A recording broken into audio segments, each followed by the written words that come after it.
प्रिय दर्शकों, नमस्कार। एक अति प्रसिद्ध कहावत है, आपने कई बार सुनी होगी कि पहला सुख निरोगी काया। कि अगर हम स्वस्थ हैं शरीर से तो जितनी सुख सुविधाएं हैं, साधन हैं, उनका हम लाभ ले सकते हैं। अगर हम निरोगी नहीं हैं, हम रोगग्रस्त हैं, तो हम इन सुख सुविधाओं का साधन हमारे लिए निरर्थक है। तो आज हम इसी पे चर्चा करेंगे कि स्वस्थ तो हम हैं, उस स्वास्थ्य का रक्षण कैसे किया जाए, अपने स्वास्थ्य का, कि हम रोगी बने ही नहीं। तो इस पर चर्चा करने के लिए आज हमारे स्टूडियो में आमंत्रित हैं डॉक्टर गोपेश जी, जो एक आयुर्वेदाचार्य हैं और क्षेत्रीय आयुर्वेद अनुसंधान जो संस्थान है उसके ये कार्यवाहक निदेशक भी हैं। तो डॉक्टर साहब, आपका हमारे स्टूडियो में बहुत बहुत स्वागत है। नमस्कार। तो जैसे आयुर्वेद में एक सिद्धांत है, पथ्य सही तो औषध नहीं, कि अगर आप सही तरीके से आपका पथ्य है, आहार विहार है, लाइफस्टाइल है, तो आपको ना रोग लगेगा ना औषध की जरूरत पड़ेगी। तो इसमें आयुर्वेद जो है, हमारी चिकित्सा प्रणाली है, ये किस हद तक ये इसके बारे में सहमत है और कहती है?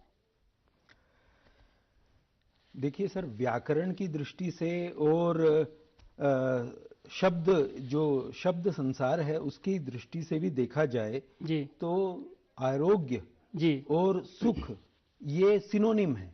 जी जी। और उसी ढंग से बीमारी और दुख ये सिनोनिम है जी। तो, और दोनों अपोजिट वर्ड हैं जी। अब स्वस्थ रहने के लिए जी, स्वस्थ का आप जानते हो दायरा काफी बड़ा है। जी जी। खाली भौतिक स्वस्थता ही स्वस्थता नहीं है। जी जी जी। भौतिक के साथ में मानसिक, जी आत्मिक, जी सामाजिक, जी इन सारे ही स्वस्थ के पैरामीटर्स को देखें जी तब बंदे को स्वस्थ या अस्वस्थ घोषित किया जाता है। जी जी। तो आयुर्वेद में बहुत आसान शब्दों में कहा गया है जी कि नित्यम हिताहार विहार सेवी, जी समीक्षकारी, विषयेषु सक्तः, दाता समः, सत्यपरः, क्षमावान, आप्तोपसेवी च भवति अरोगः। जी जी। मतलब जो इन 5-7 पैरामीटर्स को देखता है, उनको फॉलो करता है, वो आदमी स्वस्थ रहता है। जो पैरामीटर थोड़ा बता दिया आपने, संस्कृत में बताया है ना। जी जी जी। तो दर्शकों को पता नहीं चला कि वो लाभकारी रहेंगे। जी जी जी। हाँ। वो कहते हैं नित्यम हिताहार, हमको अच्छा खाना खाना चाहिए। अच्छा मतलब जो शरीर के लिए हितकारी है। ठीक है। हाँ, शरीर के लिए अच्छा लगता है वो नहीं। जी जी। जीव को अच्छा लगता है वो नहीं, अच्छा लगता है वो नहीं, जो शरीर को स्वस्थ रखता है, शरीर के लिए जरूरी है, शरीर के लिए अच्छा है जी वो। जी जी। तो इसीलिए हित और सुख ये दो अलग अलग शब्द हैं। जी जी। तो जो चीज सुखकर है वो जरूरी नहीं है हितकर हो जी, लेकिन जो हितकर है वो डेफिनेटली वो सुखकर है, मतलब वो आरोग्य को मेंटेन करने वाली है। जी जी। तो आचार्य कहते हैं कि ये जो हितकर आहार लेना है ये ऐसा नहीं है आपको कैजुअल लेना है, कभी लेना है, हफ्ते में एक बार लेना है, ऐसा नहीं। नित्यम हिताहार विहार सेवी, मतलब हमेशा ही आपको आपके शरीर के लिए जो अच्छा है ऐसा खान पीन रखना है, ऐसा खाना और व्यवहार दोनों, हितकर आहार और हितकर विहार, इनका नियमित पालन करना चाहिए। जी। तो नित्यम हिताहार विहार सेवी, समीक्षकारी, फिर बाद में समीक्षकारी मतलब ऑब्जर्वेशन करते रहना चाहिए। मैं इसका प्रतिफल क्या मिला, हाँ, इसको लेने के बाद जो भी ले रहे हो या जो भी कर रहे हो, आपकी कैसी दिनचर्या है, कैसी रात्रिचर्या है, कैसे आप जो भी कुछ कर रहे हो 24 घंटे में, उसकी एनालिसिस साथ में होनी चाहिए कि मैंने ये खाया तो इससे मुझे नुकसान हुआ, इसका मतलब मुझे केयरफुल होना चाहिए, आगे से मुझे ये नहीं खाना है जी। और ये चीज मेरे लिए अच्छी है, बड़े लोगों ने कहा है, डॉक्टर ने कहा है, तो ये मुझे खानी चाहिए, ये मेरे लिए हितकारी है और मेरे को ठीक रखेगी। जैसे हम आयुर्वेद में बहुत कॉमन रूप से रस रसायन एक शब्द आता है जो हम सामान्य रूप से सभी लोगों के लिए रिकमेंड करते हैं कि ये अगर लोग खाते रहें तो बीमार नहीं पड़ेंगे। अपनी उनकी इम्यूनिटी बनी रहेगी। ये एक औषध है, रस रसायन? रस रसायन सर ये गुण हैं, कुछ औषधियों में बहुत अच्छे रूप से व्यक्त होते हैं। जी जी। जैसे कॉमन रूप से आंवला एक, हाँ वही चीज बताएं, औषधि बताई कि जो सेवन कर सकें हम। जी।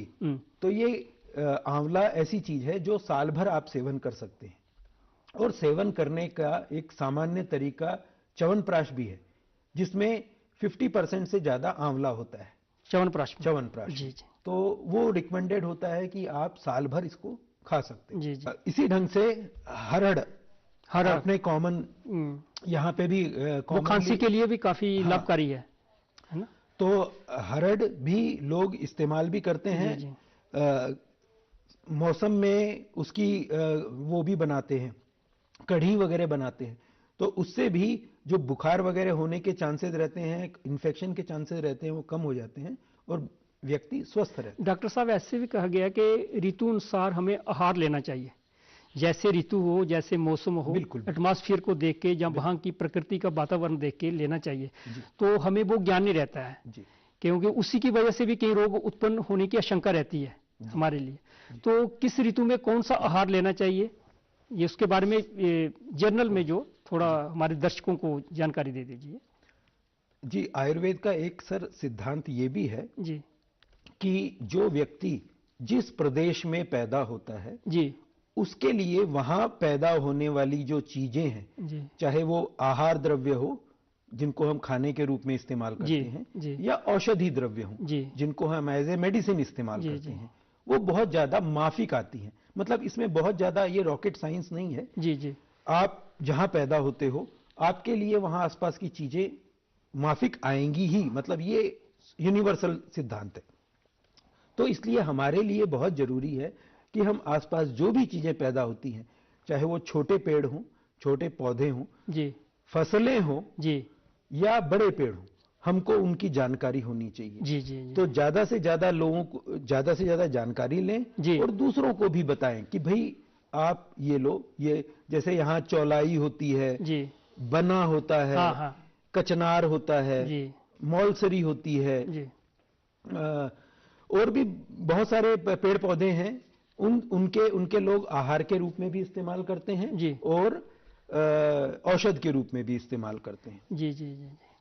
डॉक्टर साहब, ये जो हम कह रहे हैं कि जैसा स्थान हो, जैसा वातावरण हो, हमें उसी प्रकार से हमें आहार लेना है, विहार करना है।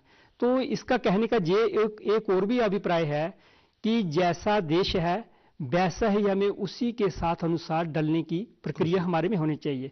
जैसे पाश्चात्य देशों में ठंडी बहुत होती है, तो वहां पे हम उसी के अनुसार अपना लिबास रखें और खान पान रखें। हमारे देश में तो 6 ऋतुएं होती हैं। बिल्कुल। मतलब 12 महीने में 6 ऋतुएं जहां पे परिवर्तित हो जाती है, तो हमें हर ऋतु में अलग अलग आहार और विहार हमारा होना चाहिए। आपका कहने का ये अभिप्राय है। एक और बहुत ही महत्वपूर्ण बात है डॉक्टर साहब कि हमें शरीर की, जैसे आपने कहा कि प्रकृति जो हमारे शरीर की है उसी के अनुसार हमें अपना आहार विहार भी डालना चाहिए, और उसी के अनुसार हमें एक दूसरे की औषध भी लगती है। जैसे कफ वात पित्त आपने कहा, 3 बहुत बड़ी जे इसमें पैरामीटर हैं आयुर्वेद में, तो सबकी प्रकृति अलग अलग शरीर की अपनी अपनी होती है। तो इस प्रकृति के बारे में ज्ञान नहीं होता है हमको, तो उसके बारे में थोड़ी सी हमें प्रकाश डाल दीजिए। कफ वात पित्त जो है। जी सर। जी, चूंकि एक सूत्र है सर, यत पिंडे तत् ब्रह्मांडे। जी जी। जैसे सारा ब्रह्मांड सूर्य चंद्र और अग्नि, सूर्य चंद्र और वायु, इनके द्वारा नियंत्रित होता है, उसी ढंग से वही काम हमारे शरीर में वायु, पित्त और कफ करते हैं। और उनकी अवस्था देख देख करके ही हमको आगे चलना चाहिए। हमारा खान पीन वैसा होना चाहिए, रहना वैसा होना चाहिए, समय के हिसाब से, ऋतुओं के हिसाब से, जैसा आपने बताया। देखिए, ये प्रकृति ही है। जब गर्मियां होती है तो गर्मियों में स्वाभाविक रूप से ऐसे फल फ्रूट्स आते हैं जो बहुत ज्यादा रस वाले हैं। क्यों? क्योंकि हमारे शरीर में उस समय सूर्य की तेज गर्मी से डिहाइड्रेशन के चांसेस ज्यादा बन जाते हैं। तो उस कमी को उस पानी की या उन मिनरल्स की कमी को पूरा करने के लिए खरबूजा, तरबूजा, आम, इस टाइप के जो ज्यादा रसीले फल हैं वो आते हैं और हमको उस सीजन में वो खाने चाहिए। जी जी। वो हमारी इम्यूनिटी को भी मेंटेन करते हैं जी जी। और शरीर के लिए आवश्यक भी हैं, जरूरी है। जी जी। और उसी ढंग से जब सर्दियां आती हैं तो सर्दियों की चीजें ज्यादा आ जाती हैं, जैसे गाजर विटामिन ए के लिए, आंखों के लिए। ज्यादातर आदमी बाहर नहीं जाता, जी जी। सूरज भी कम निकलता है। जी जी। निकलता है तो खैर सूरज का भी सेवन करना चाहिए, लेकिन अगर नहीं निकलेगा तो आप कैसे अपने आप को विटामिन से मेंटेन करोगे? तो वो जो सर्दियों के ड्राई फ्रूट्स हैं, जो गाजर, गोभी वगैरह इस टाइप की जो चीजें हैं, शकरकंदियां हैं, ये उस समय खानी चाहिए। जी जी। और वो शरीर के लिए माफिक हैं, शरीर को जी जी। मेंटेन रखने के लिए बहुत उपयोगी। जी जी।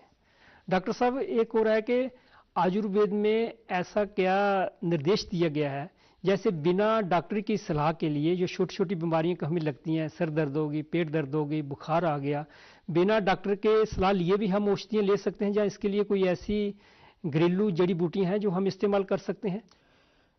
ये तो सर हमारी परंपरा में ही रहा है जी। जिनको आजकल दादी नानी के नुस्खे के रूप में भी लोग कहते हैं। जी जी। वैसे भी हमारे बुजुर्ग लोग बहुत सारी चीजों को जानते थे और वो अपने बच्चों को या आगे वाली जनरेशन को भी बताते थे। जी हमारी रसोई में ही 20-25 तरीके के मसाले हैं। जी। जी और छोटी मोटी चीजें हैं, घी, तेल, नमक, शहद, इन चीजों को हम एज ए मेडिसिन भी इस्तेमाल करते हैं, कर सकते हैं और करना चाहिए। जी जी। क्योंकि प्राइमरी जो ट्रीटमेंट है, प्राइमरी जो उपचार है, वो घर से ही शुरू होता है और होना चाहिए। जरूरी नहीं है कि एक छोटे से काम के लिए आप लाखों रुपए का बिल बनाएं। जी जी। हमको ये जो ज्ञान है, ज्ञान का मतलब ही ये है कि समय पे जो काम आए वो ज्ञान है, अदरवाइज वो सारा का सारा एक तरीके से बोझ है सिर के ऊपर। आपका कहने का अभिप्राय यह है कि अगर हम इनका नियमित सेवन करें, जो हमारे रसोई घर में मसाले थे जी, ये भी आयुर्वेद के निर्देशानुसार ही हमें मिले हैं रसोई में। बिल्कुल, आपका कहने का अभिप्राय है। बिल्कुल बिल्कुल। तो दर्शकों, हमें अगर दवाइयों से बचना है, रोग से बचना है, तो अपने शरीर की रोग प्रति रक्षा जो क्षमता है उसको बढ़ाना होगा। तो उसको बढ़ाने के लिए डॉक्टर साहब ने हमें बहुत लाभकारी जानकारी दी है। तो अगर हमारी इम्यूनिटी पावर, रोगों को लड़ने के लिए शक्ति हमारे शरीर में होगी, तो हमें कोई रोग भी व्यापेगा नहीं, ना हमें उससे डर होगा। जैसे कहा जाता है, चंदन ना व्यापे विष, अगर वो पूरे दिन भी पूरे रात भी अगर कोई सर्प है वो चंदन के साथ लिपटा रहता है तो उसको विष नहीं व्यापता है, क्योंकि उसमें इतनी अपनी शक्ति है कि विष को वो समाप्त कर देता है। तो दर्शकों, इतना ही, फिर अगले एपिसोड में आपसे हाजिर होंगे। बहुत बहुत डॉक्टर साहब, आपका भी बहुत बहुत धन्यवाद। Thank you. आप हमारे स्टूडियो में आए, आपने इतनी लाभकारी जानकारी दी।